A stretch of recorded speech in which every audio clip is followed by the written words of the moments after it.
Bueno, compartimos la palabra en esta noche. La palabra que papá me dio para compartirles es un versículo con el que estuve toda la semana meditando. Estoy en ese proyecto de completar la palabra en un año, en ese plan bíblico muy lindo, que es un desafío que me puse porque si bien en algún momento capaz que lo hice en muchos periodos de tiempo, pero sí tenía la constancia de decir, termino la palabra en un año y todo me queda en la cabeza para poder estar más fresco lo que el Señor habla, ¿no? Entonces ando por Crónicas, por Reyes, ahí viendo las historias de los reyes y demás. Y sabemos todos que David para Dios fue el mimado, ¿no? Sabemos que David fue una persona que Dios estimó muchísimo, que Dios mismo dijo que tiene un corazón conforme al de él, que muchas veces los teólogos lo comparan como una sombra de Cristo, porque vemos a Jesús en su vida, en su carácter, en su forma de ser, de hacer y de actuar. Creo que es uno de los personajes que más reflejan al Señor en su diario vivir. Pero también tuvo errores y defectos, como cualquiera de nosotros, porque a pesar de que fue el mejor de los reyes que tuvo Israel y que Dios lo usó tremendamente, como dice la palabra, Dios levantó a David porque dijo David, él hará todo lo que yo quiero. Un corazón que estaba totalmente dispuesto a obedecer a Dios y a dejarse gobernar por Dios. Hay una falla que tuvo, que la Biblia nos las deja marcada como enseñanza. Y Dios nos dejó esta falla de David para avergonzar a David, porque sabemos que Dios amaba a David con todo su corazón. Pero sí dejó esta falla de David para que nosotros podamos aprender. No tal vez de la acción de David, pero sí de cómo el enemigo entretejió para que David llegara a concretar la acción. Hay un versículo que dice en 1 Reyes 15:5. ¿Sí? 1 Reyes 15:5. Arrancamos con este versículo porque es tremendo lo que dice acá, lo que menciona acá. Dice, pues David había hecho lo que era agradable a los ojos del Señor y obedeció los mandatos del Señor durante toda su vida. ¿Sí? Está poniendo la vara muy alta. Menos en el asunto de Urías el hitita. ¿Sí? Es increíble cómo Dios se encarga de alabar a su siervo, ¿no? Dice acá, David hizo todo lo agradable a los ojos del Señor y obedeció a los mandatos del Señor durante toda su vida. Es una alabanza de Dios para David. ¿Sí? Es una alabanza, es una honra de Dios para David. Menos en el asunto de Urías y hitita. Y ese menos no es como decir, te las mandaste, te equivocaste, no, sino que Dios nos deja de enseñanza los errores de los otros para aprender. Y todos nosotros alguna vez aprendemos de los errores de los demás. O eso debería pasar. A veces Dios permite que en nuestro entorno personas se equivoquen para nosotros aprender de los errores de ellos o estar atentos de los errores de mi hermano. No para criticarlo o juzgarlo, sino que para orar por él y aprender de sus errores. Porque para eso pasa. ¿Sí? Es una escuela, la vida es una escuela todo el tiempo. Nunca lo que le pasa al otro es para echarle piedras, sino que para orar por él y aprender de él. Aprender lo bueno y aprender lo malo. Aprender en sus aciertos y aprender en sus errores. ¿Sí? De esa forma Dios nos enseña todo el tiempo. Alguien que pueda leer completito el capítulo 2 de Samuel, capítulo 11. ¿Sí? Vamos a leer esta historia que acá dice, entre comillas, menos el asunto de Urías el hitita. Vamos a ver cuál es el asunto de Urías el hitita. Alguien que lea en voz alta en ETV o no sé. ¿Alguien que leer? ¿Alguien se anima? Si no, leo yo, no importa. ¿Nadie trajo la Biblia electrónica? Ah. Para. Primera de Reyes. Espera, ¿qué te dije? Segunda de Samuel 11. Segunda de Samuel 11. Segunda de Samuel 11. Segunda de Samuel 11. Bueno, leo yo. Pena que no la tenía justo acá. Segunda de Samuel 11. Bien, leo rapidito. David y Betsabé. Escuchen punto por punto lo que vamos a leer porque todo tiene su perlita. En la primavera, cuando los reyes suelen salir a la guerra, ¿sí? David envió a Joab y al ejército israelita para pelear contra los amonitas. Destruyeron al ejército amonita y sitiaron la ciudad de Rabá. Sin embargo, David se quedó en Jerusalén. Había una época del año, que era justamente en primavera, donde en la época se salía a la guerra. ¿Por qué? Porque los guerreros podían vivir del campo. Básicamente era por eso. Era muy costoso, se salía a la guerra, teniendo que trasladar comida desde un campamento o desde una ciudad hasta el campamento de la milicia. Entonces aprovechaban la primavera, que es donde se brotaban los frutos, donde había cosechas y demás, porque era mucho mejor para la manutención de un ejército en el campo de batalla. Si no, es muy costoso, era muy oneroso. Entonces la primavera era como el mejor tiempo, aparte también por el tema del barro, de que no hace tanto frío. Era todo un conjunto climático de escenario y de economía que convenía salir a la guerra en ese momento, ¿sí? Pero vemos acá que David se quedó. Una tarde, después del descanso del mediodía, David se levantó de la cama y subió a caminar por la azotea del palacio. Mientras miraba hacia la ciudad, vio a una mujer de belleza singular que estaba bañándose. Luego envió a alguien para que averiguara quién era la mujer y le dijeron: es Betsabé, hija de Eliam y esposa de Urías elitita. Así que David envió un mensajero para que la trajeran y cuando llegó al palacio se acostó con ella. Luego ella regresó a su casa. Betsabé recién estaba terminando los ritos de purificación posteriores a su periodo menstrual. Tiempo después, cuando Betsabé descubrió que estaba embarazada, le envió el siguiente mensaje a David: estoy embarazada. Entonces David envió un mensaje a Joab: mándame a Urías elitita. Así que Joab se lo envió. Joab, recuerden que es el general de su ejército, el capitán de su ejército, ¿sí? Cuando Urías llegó, David le preguntó cómo estaban Joab y el ejército y cómo marchaba la guerra. Después le dijo a Urías: ve a tu casa a descansar.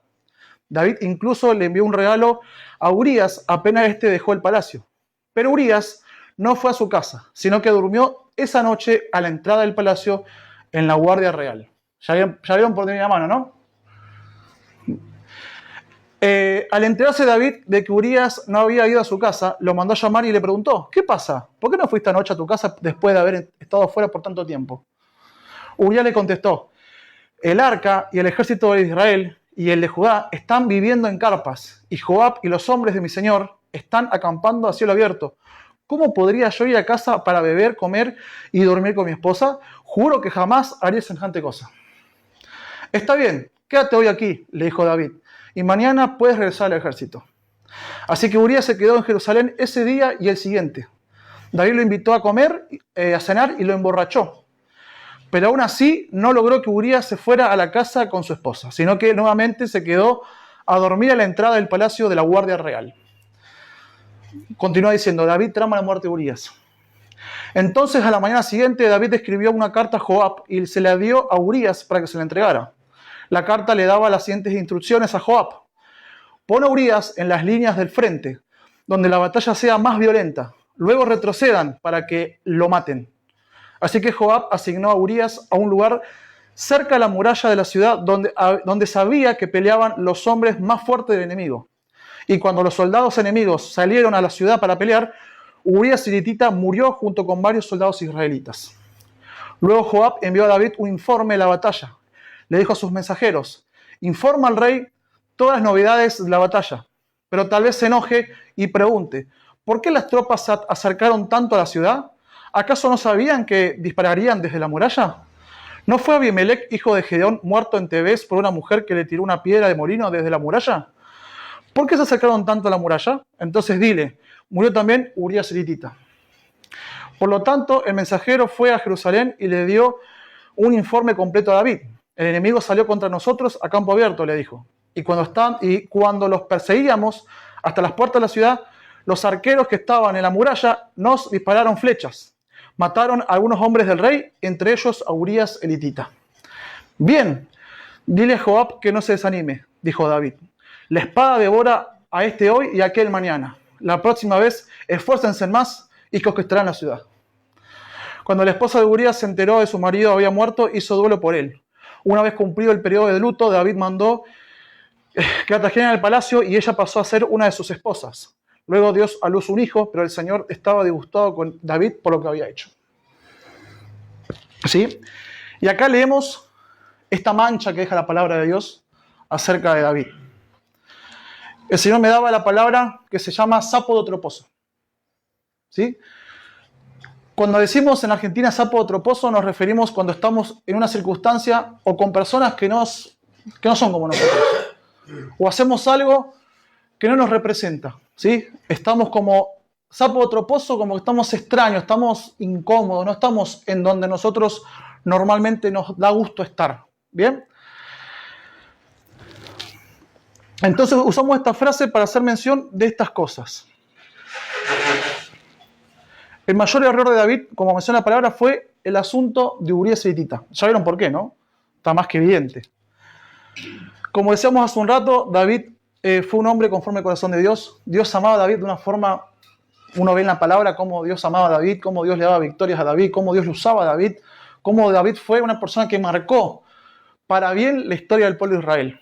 Y hasta el día de hoy hablamos de las maravillas de David.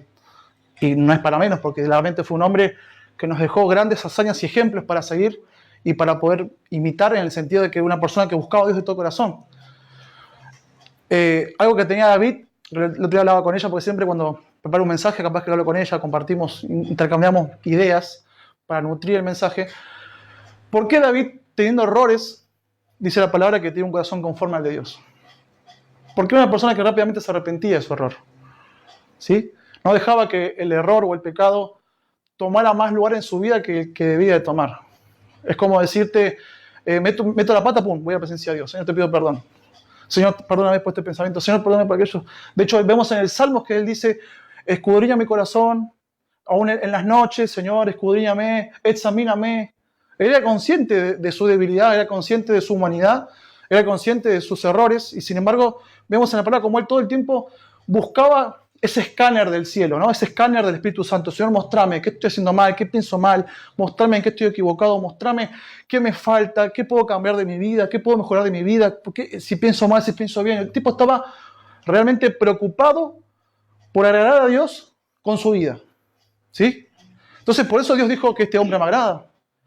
Porque a pesar que tenía errores y defectos, no se quedaba en la comodidad de decir, bueno, soy así y no puedo cambiar. No, él buscaba de todas formas poder cambiar.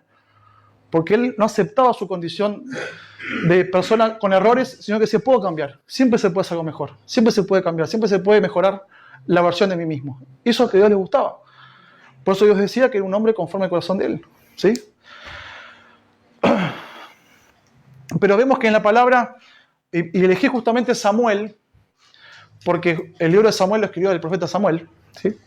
Y vemos que da un lujo de detalle acerca de esta historia. O sea, imagínense que estaba solo David en el palacio cuando hizo lo que hizo.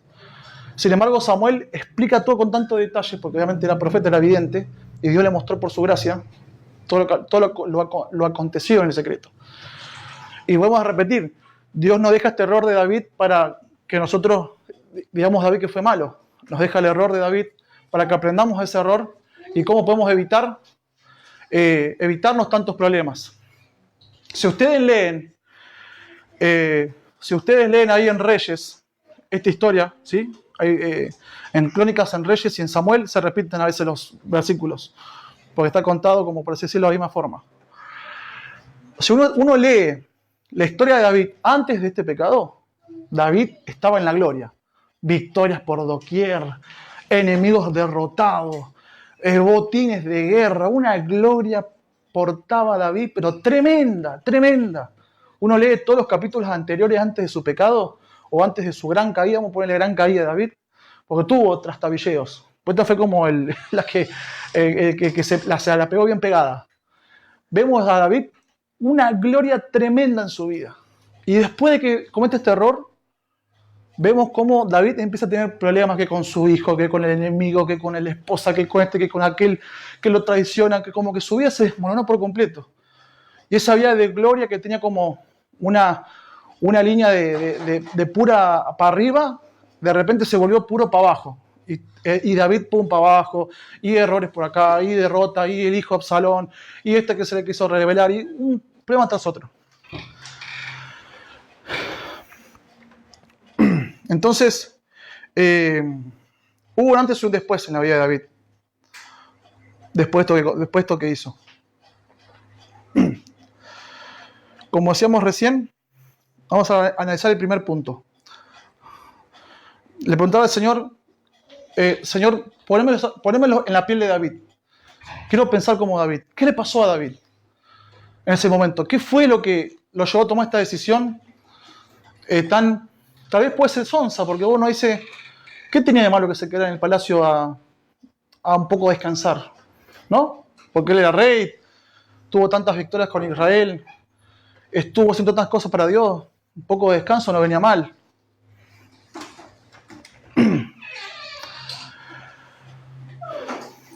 Entonces Dios me decía el primer punto, creer que todo está bajo control. David cometió ese error porque creyó que todo estaba bajo control. Dice la palabra en Corintios, 1 Corintios 10:12, típica palabra que hemos conocido, que hemos escuchado, el que crea que está firme, cuidado que no caiga. ¿Sí? Sin duda que David estaba firme, ¿sí o no? Estaba teniendo un tiempo de gloria. Podemos decir que todo en la vida de David estaba funcionando de 10. Podemos decir que en la vida de David todo estaba funcionando de lujo. Victorias frente al enemigo, riqueza, prosperidad, un reino próspero, la gente lo amaba. Dios estaba agradable con él. Dios apoyaba todo lo que él hacía. Dios respaldaba su obrar. Estaba en la cúspide de su vida, David.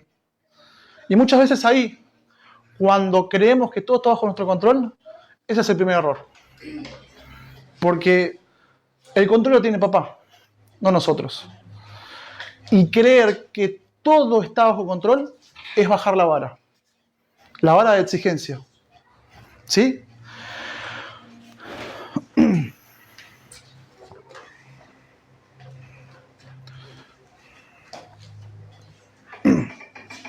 Cuanto más alto Dios nos pone, mayor es la demanda. ¿Sí? Este es el primer principio. Cuando Dios más alto nos pone, mayor es la demanda. A medida que Dios nos levanta más, hay detalles que no nos podemos dar. Hay lujos que no nos podemos dar. No lujos referido a lujos como tal, sino que hay decisiones que ya no podemos tomar. Hay cosas que no podemos permitirnos hacer. Cosas que antes capaz que no pasaba nada, porque el nivel en el que estábamos, esas cosas no pasaba nada. Pero cuando uno avanza y crece, esos detalles pueden significarlo todo. ¿Vieron como en un partido de fútbol? Si vos jugás en la reserva y te equivocás, sí, tu equipo pierde, qué sé yo. Pues cuando vos jugás en primera, estás en una Copa del Mundo, en la final de una Copa importante, y te equivocás, la gravedad del asunto es otro. ¿Verdad? Porque estás en un nivel donde un error te cuesta muy caro. El error en el otro nivel tenía un precio, está bien, sí, porque todo error tiene un precio. Pero a medida que uno crece y avanza en las cosas de Dios y Dios te pone en posiciones más grandes, esos errores que cometiste en el pasado ya no los puedes cometer porque la consecuencia es mucho mayor e impacta mucho más. Entonces David estaba en un momento, estaba jugando en primera, David. Estaba jugando en primera en el equipo del cielo y la estaba rompiendo toda. Y había errores que él no se podía permitir. Porque ya la vara estaba muy alta. Y cuando está la vara muy alta, uno no puede bajar el nivel de la vara. Uno puede bajar el nivel de exigencia. Uno no puede ponerse en mentalidad cómodo o de confort. Porque ahí, en esos pequeños detalles, donde el enemigo puede hacer desastres. ¿Sí? Y acá lo he hecho. Acá lo he hecho, de hecho. Entonces, el primer punto es creer que tengo todo bajo control. Segundo punto. Por pensar que tengo todo bajo control, no tengo que hacer nada al respecto. Dice la palabra en Cantares 2:15. Cazar las zorras pequeñas, que echan a perder las viñas, porque nuestras viñas están en cierne. ¿Sí? Esto le hemos hecho una vuelta a una palabra hace mucho tiempo. Las pequeñas zorras de las que habla la palabra son de estos animalitos que son muy chiquititos y se pueden escabullir por cualquier lado. Y como no llegan a agarrar el fruto de la vid, lo que hacen es montarse en el tronco de la vid y empiezan a destruir toda la planta. con tal de agarrar el fruto. Como no pueden agarrar el fruto, tienen que destruirlo todo. ¿Sí? Entonces se trata de detener los pequeños pensamientos antes de que se conviertan en grandes problemas. Las zorras pequeñas son los pequeños pensamientos que no se resuelven y se pueden convertir en grandes problemas. ¿Sí? Fíjense, dice la palabra que cuando los reyes salían a la guerra, ¿qué hizo David? Se quedó. ¿Sí? Había muchas ocasiones en el año para quedarse en el palacio. Justo esa no había que quedarse. ¿Sí?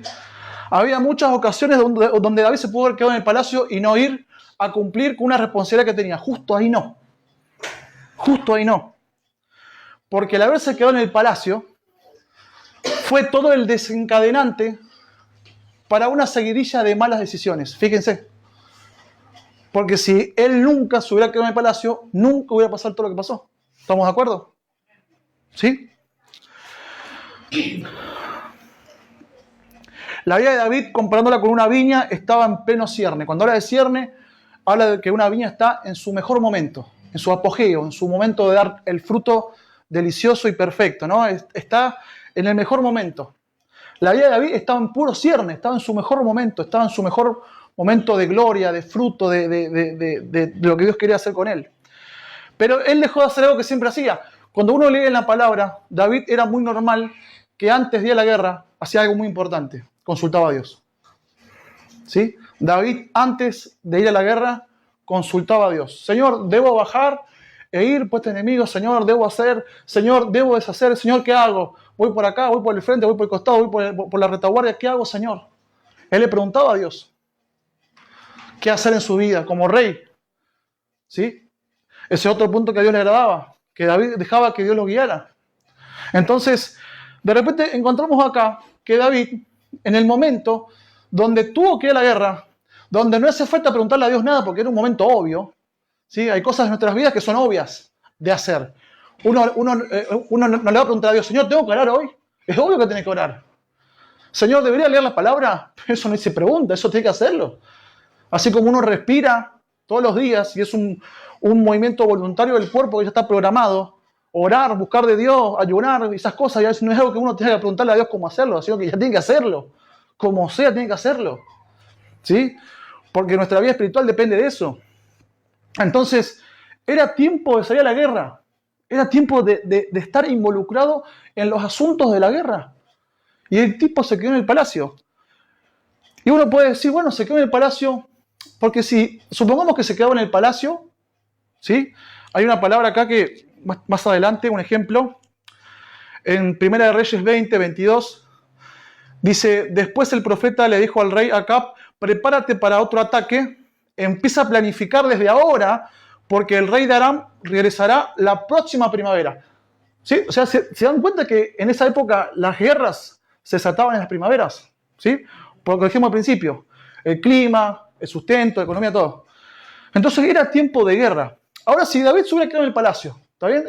David decía, bueno, ya está, muchas victorias, la tengo re clara, estoy re tranqui, Dios está con nosotros, me quedo en el palacio. Bien, si él se hubiera quedado en el palacio, con sus consejeros, con su regimiento de guerra o con alguien que haya quedado ahí, planificando futuras guerras, se hubiera quedado armando estrategias para que sus hombres pelearan en batalla contra los amonitas. En otras palabras, si David se hubiera quedado en el palacio como se quedó, pero relacionado con los asuntos de la guerra, ¿qué hubiera pasado? No hubiera agarrado.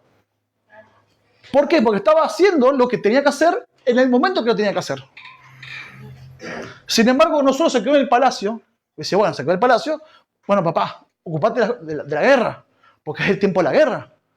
Como es el que decía hay tiempo para todo, tiempo para reír, tiempo para llorar, tiempo para vivir, tiempo para morir. Hay un tiempo para todo en esta vida. Uno tiene que ser sabio y pedirle a Dios discernir el tiempo. Señor, ¿en qué tiempo estoy ahora? ¿Es tiempo de hacer la guerra? ¿Es tiempo de adorarte? ¿Es tiempo de ocuparme de esto, aquello? ¿En qué tiempo estoy? Porque ahí está el éxito en nuestras vidas, ¿no?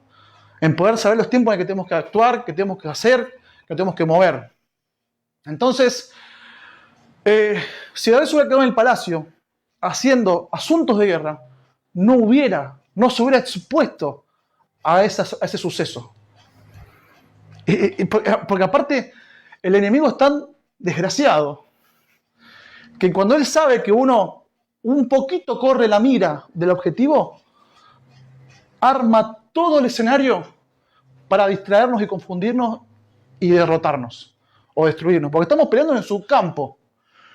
Cuando uno está haciendo la voluntad de Dios y buscando el propósito de Dios, está peleando en el campo del cielo.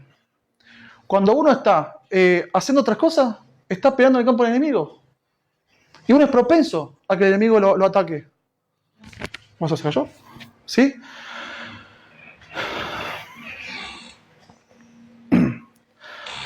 Entonces, el tercer punto, estar en el lugar incorrecto haciendo las cosas incorrectas.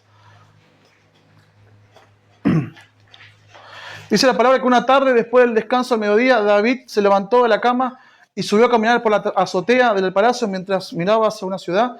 Vio una mujer de belleza singular que estaba bañándose. ¿Sí? ¿Qué me decía el Señor? El ocio. El ocio. El tipo se estaba levantando una siesta. No estaba, ocupándose en los asuntos de la guerra. Se estaba dando una siesta, estaba ocioso. Después una siesta se levantó, tranquilo ahí, bosteció y vio por la terraza y se encontró con esa situación. Fíjense, otro detalle. Era primavera. A ver, ¿qué persona se baña desnuda afuera en primavera, en invierno? Nadie. Entonces también el clima era propicio para que las personas del pueblo se bañaran desnudas a la intemperie. ¿Sí? Entonces, no hubiera sido un problema si hubiera estado en la guerra. No hubiera sido un problema si hubiera estado metido en algún lugar del palacio haciendo la voluntad de Dios, ocupándose de la guerra y de las batallas del Señor. Pero como estaba en la azotea de su palacio ocioso, se le presentó la ocasión. ¿Sí? Como dice el dicho, la ocasión es el ladrón. ¿Sí?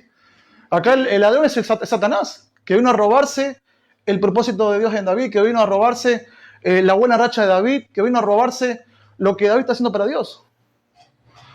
Obviamente David es la víctima, pero David también tomó decisiones que lo llevaron a esa situación incómoda, difícil de sortear.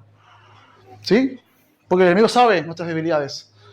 Sabe si uno es mentiroso, sabe si a uno le cuesta esto, sabe si a uno le cuesta lo otro. Y donde te cuesta algo, el enemigo te va a crear situaciones para hacerte caer. ¿Sí?